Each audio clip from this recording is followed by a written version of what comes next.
Welcome, I'm Bev Adams. I own an independent paper crafting business showcasing products from Stampin' Up! I made this beautiful card with products from Stampin' Up! I sell the products and also a few items to make crafting more convenient. I have the free detailed directions for this project on my website, and then you'll click the links to the products to be taken to my online store at Stampin' Up! You'll see where to find all of that at the end of this video, so don't worry about taking notes. It's time to put stamps, ink, and paper together. This project is actually kind of a take two. Last week I shared this card with you, and if you watch this video, you'll see that I ran into some trouble cutting this piece. It's bothered me. I love that this is clear through here. I love this card. I think it turned out beautiful. But I didn't want you to think that this die set is going to be always giving you that much trouble. The trouble that I was having is that when you cut this piece, you need to run it through the machine this way. That put this die going through parallel with the roller, and that caused me problems. And so I have been working on it, and I decided to try it again. Almost the same.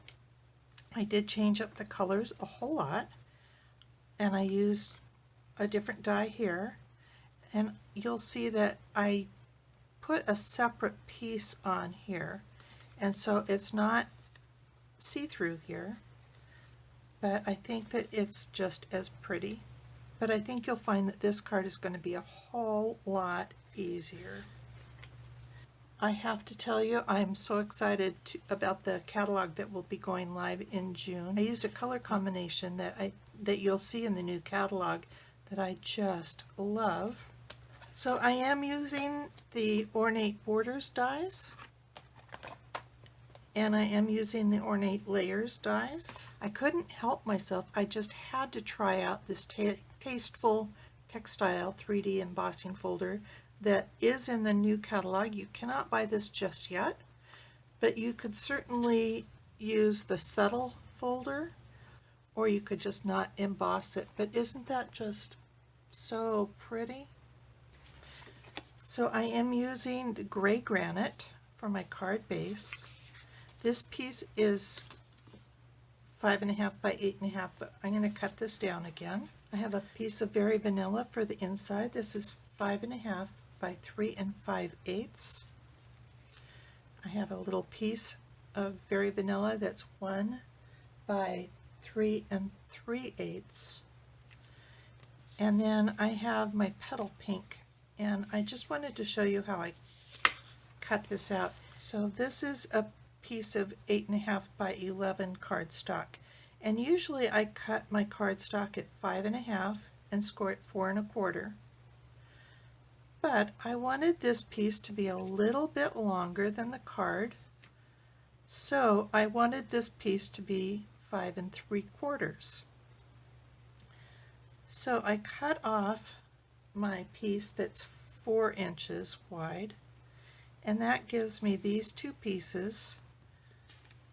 We'll use this for here. On my directions, this piece is actually measuring at 2 1/4 by 3 1/2. This piece is 5 3/4 by 4. And before I go any further, I want to cut off 1/4 of an inch.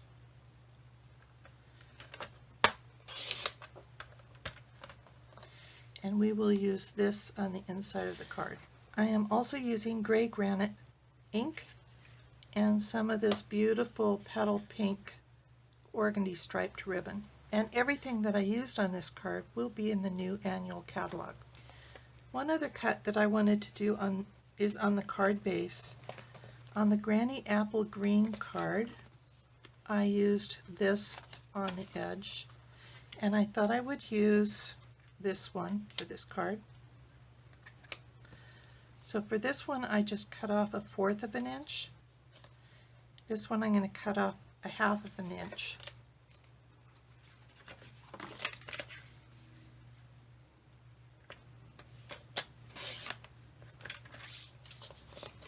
And I don't think I shared with you the reason that I cut that strip off is so that I can go through the die cutting machine with this card closed.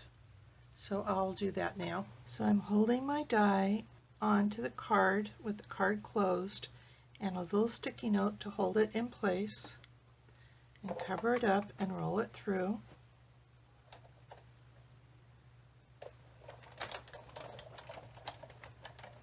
And there's no hops and pops, and it just goes through nice and easy. And I'll use my die brush to clear that out.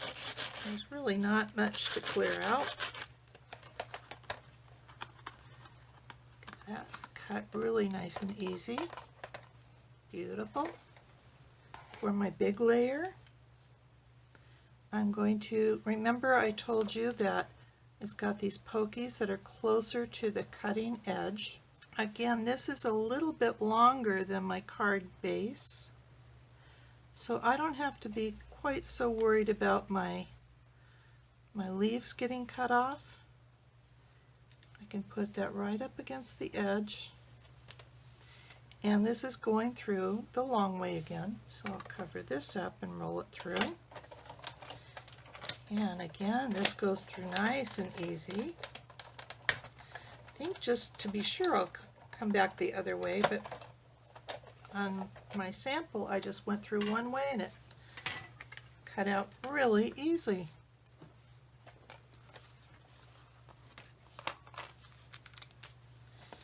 And brush that off.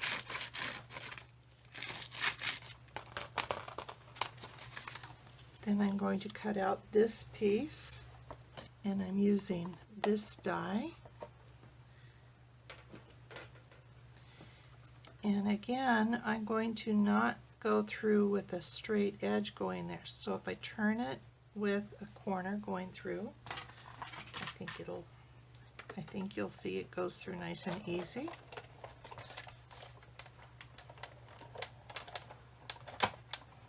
And again, just to be sure, I'll go through a second time. And now see, I'm having a hard time even keeping this together so I can brush it.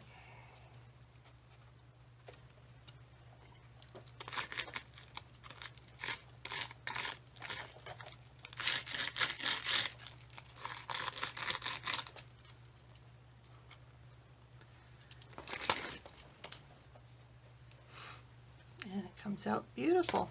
Well, I've got my embossing machine out. I think I will go ahead and remove the cut-up plate and the thin die adapter. And I will go ahead and use the Tasteful Textile 3D embossing folder. I'm putting it in so that the cut part is on the outside, but I do need to use the 3D embossing plate. I like to go through with the fold going in. Make sure it's all tucked in and roll it through.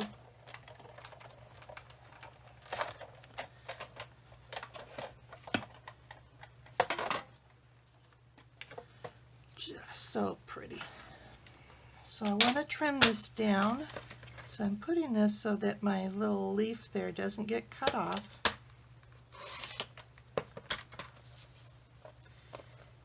And I can trim this side down. I need it to be 5.5.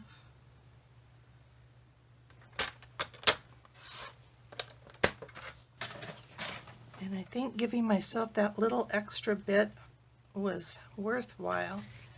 So now I'm going to wrap some of this gorgeous ribbon around.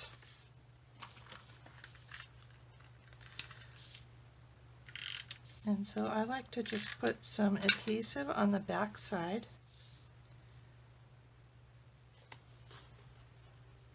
And just wrap it.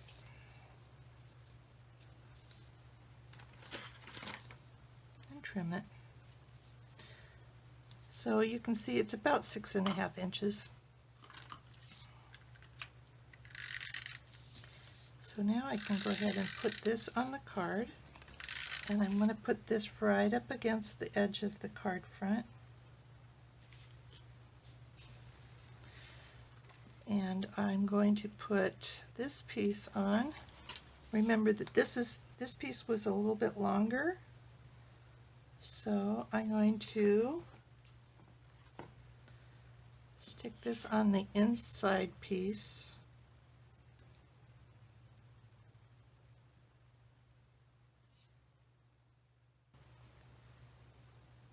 And then just trim it down.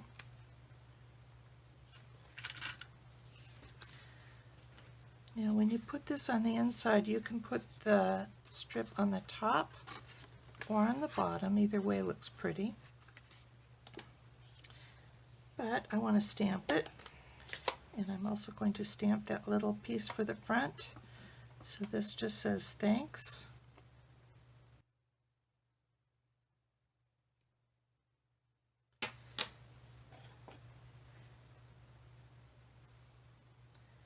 And "You're amazing" goes on the inside.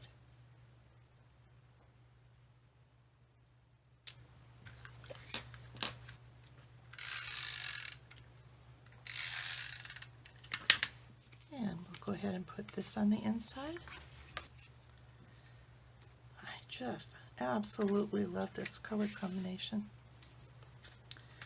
Thanks. We'll go in the middle of this piece.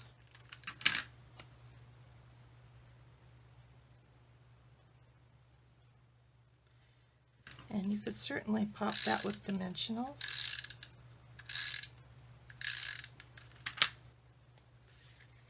This goes right on the front.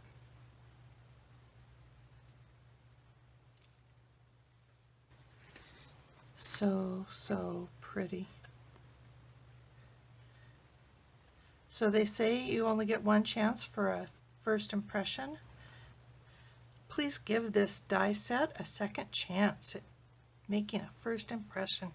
Here is the web address for this project, where you'll find the free detailed directions and links for the products I used. Under Shop, I have tips for online shopping, frequent shopping rewards, and products I offer to help you stay organized.